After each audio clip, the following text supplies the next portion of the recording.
if you get to choose, what animal would you hop into and why? At this moment, I'm going to pick a bear. I love bears. I made a TV show about bears. There's a bear in this movie, too. But I went on a research trip to a national park in America, and we saw a bear, but we saw it through a telescope because you can't get too close. But we spent at least an hour watching it. That's one of the things that we were asked to do, is just observe and watch nature. And we watched this bear for an hour, stand up, walk one step, sit down, look around, stand up, walk over here, sit down. He just kind of did his own thing, and it didn't seem like he had any rhyme or reason what he was doing. He was just being a bear. I think I'd like to do that for a little bit after this movie. We worked 6 years on this movie. Yeah. So I think it'll be good to sit down. I can tell it looks so nice. Thank you. Yeah, and if I actually really like your idea. And was it Yellowstone Park that you went to? Yeah. Yellowstone. You know it?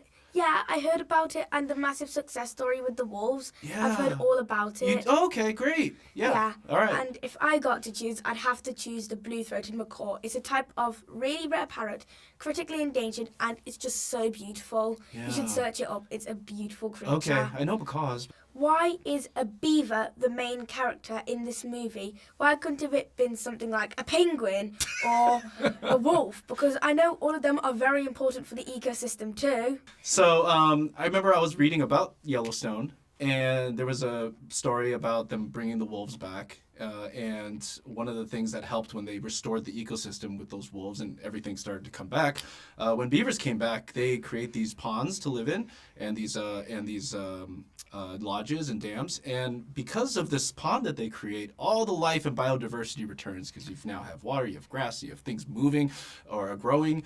And it's kind of amazing that there are these keystone species that can really change the environment. And it just became so apparent. These are amazing creatures. They're also super cute.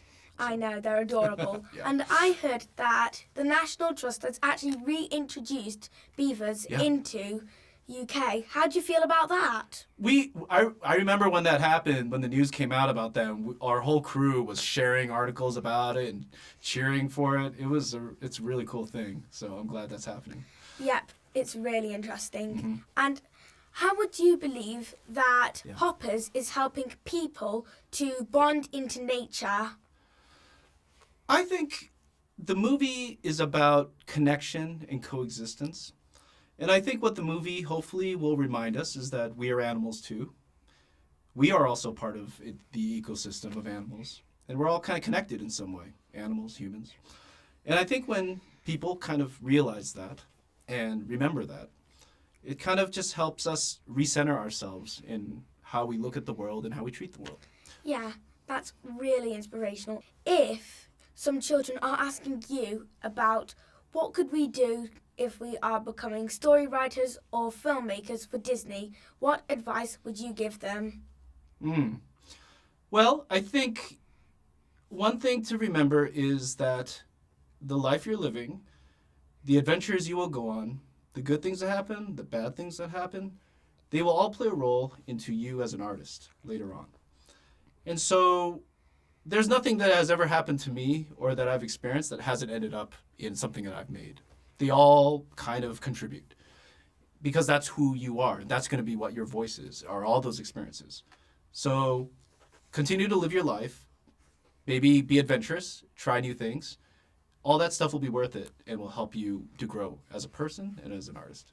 Yes, thank you so much. That's so inspirational. You're welcome.